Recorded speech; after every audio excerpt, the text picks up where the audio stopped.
tentang sel. Dan sekarang Bapak mau kita praktikum. Nah, ini juga berhubungan tentang sel juga. Nah, sel itu kan dari sel tanaman juga mengandung senyawa, beberapa senyawa. Dan di sini ada nggak orang tuanya atau anak-anak sekalian itu hobi nggak menanam tumbuhan? Serta ada yang di rumahnya kan? Ya, ada Siva, ada Aina sama Yasara. Sebenarnya Bapak ingin tanya, Siva kalau misalnya tanam tumbuhan itu pakai pupuk apa? Atau masih suka atau ada tambahan zat-zat atau diatur kotoran sapi ya, berarti pupuk ya, pupuknya organik ya itu ya. Kalau Aina gimana? Pupuk mutiara, berarti pupuk kimia ya, kimia. Kalau Yasara pakai apa? Nggak pakai apa? Jadi kita tanam gitu ya. Oh, gitu. Nah, di sini berarti ada 3 ya, dari Asifa udah pakai pupuk organik ya kan, sehingga bisa lebih bagus sebenarnya untuk tanaman. Kalau untuk Aina pakai pupuk kimia itu jadinya agak rutin, harus rutin dia. Jadi dia nggak bisa lepas jadinya efeknya itu. Kalau dia salah mungkin dia alami memang ya dari erosionnya yang pernah juga ya. Di sini juga kan berkaitan dengan itu, Bapak mau kita buat zat pengatur tumbuh ini, gitu, zat pengatur tumbuh. Mungkin anak sekalian udah pernah ya ketemu mamanya pada keduanya di rumah kan, pas lawan pernah ya, bawang merah pernah ya. Tapi tahu nggak sebenarnya bawang merah itu ternyata bukan hanya jadi bahan alat atau bahan makanan doang.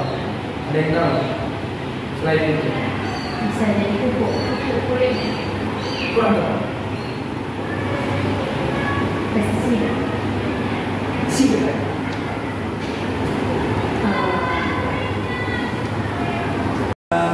Bawang merah itu bukan hanya bisa jadi bahan-bahan masakan doang, tapi dari bahan bawang merah ini ternyata ada auksin di dalamnya.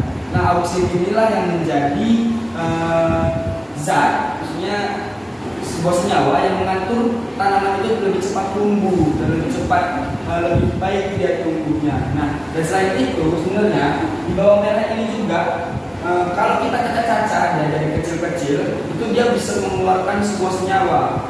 Senyawanya itu namanya senyawa afilotenin. Kalau Bapak nggak salah nanti Bapak coba baca lagi. Nah, senyawa itu juga bagus untuk tanaman. Gitu. Nah, jadi sebenarnya untuk tanaman itu ada 5 ya, ada 5 senyawa yang menjadi zat alami. Pertama ada auksin, yang kedua ada giberellin. Nah, ya saya yang kedua giberellin. Itu apa? Asam oksisat yang kelima. Dia untuk pematang buah. Satu. Ya kan? Etilen. Oh iya. Etilen itu berfungsi untuk sebagai zat pematangan buah. Contohnya gini, anggaplah ini sebuah mangga. Mangganya itu tidak matang. Nah, ketika mangga itu tidak matang, sebenarnya buah-buahan itu mengeluarkan gas atau zat yang namanya zat etilen. Nah, ketika tidak matang itu kan mungkin anak sekalian pernah makan buah yang diperang, mangganya diperang ya kan? Nah, hasilnya apa?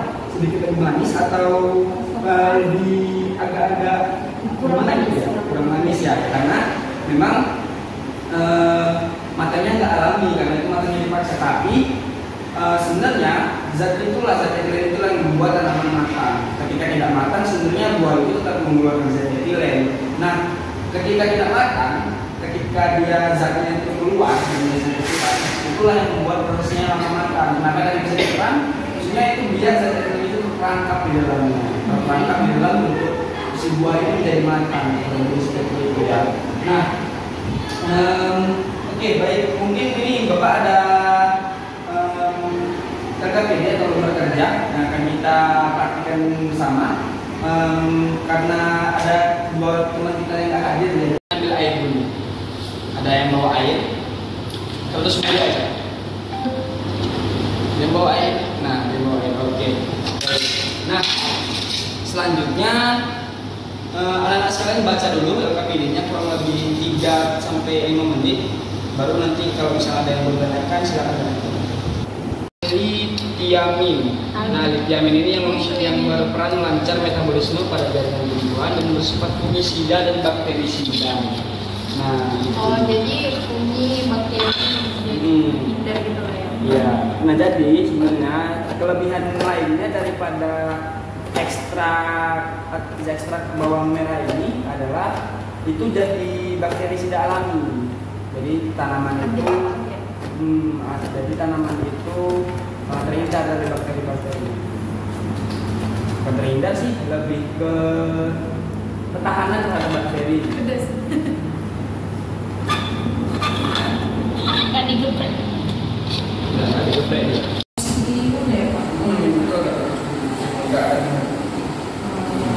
Mungkin disemprot aja sebenarnya. Kalau mau semprot bisa. Oh iya, sembari itu nanti Bapak mau buat tugas ke anak sekalian dan LKPD bawa aja. Jadi minggu depan kita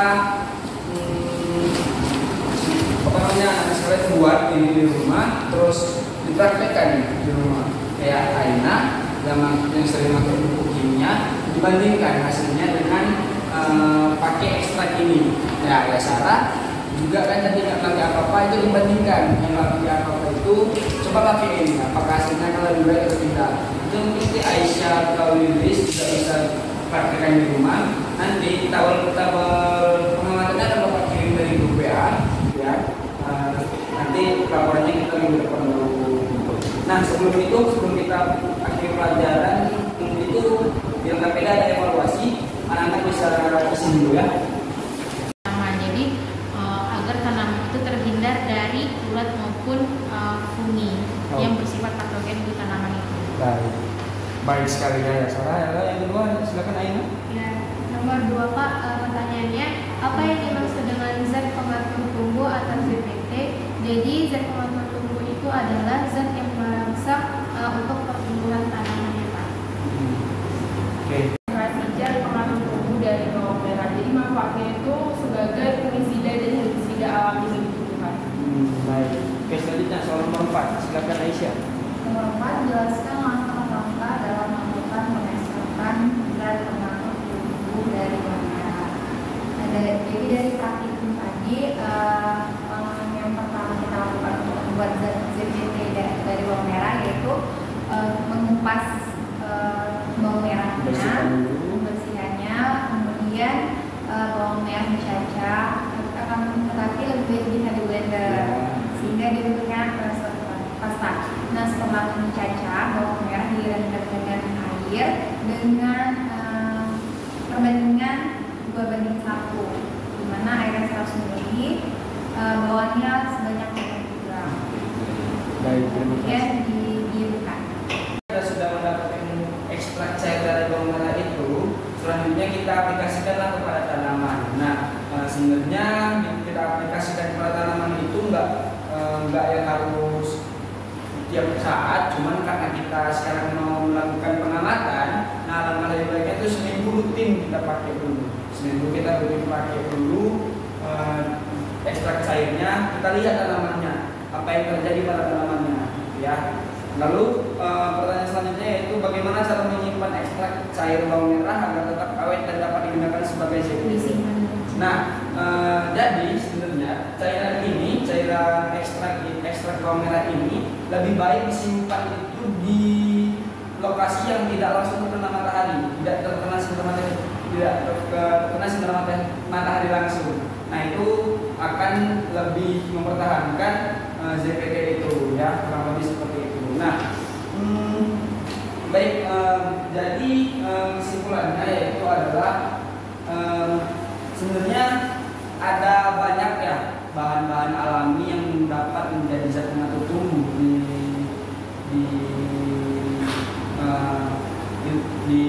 Indonesia, di dunia Indonesia, tidak yang mesti harus kimia seperti yang digunakan oleh Aina, tapi bahan-bahan alami dan sebenarnya bisa menjadi menghemat untuk kita dan menjadi baik untuk lingkungan juga, itu banyak. Contohnya tadi ada bawang merah, terus sebenarnya tadi ada air kelapa juga, dan sebenarnya juga ada beberapa kelompok-kelompok moluska seperti kerang, seperti bekicot, dan seperti siput. Nah itu punya ada cara tersendirinya lagi untuk dimanfaatkan sebagai ZPT gitu ya.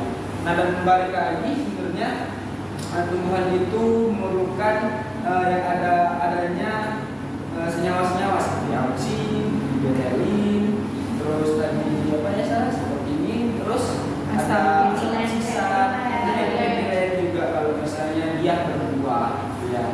Baik, mungkin demikian dapat Bapak sampaikan, dan terima kasih kepada anak-anak sekalian yang telah mengikuti kegiatan eksperimen kita pada sore hari ini. Apabila ada kesalahan kata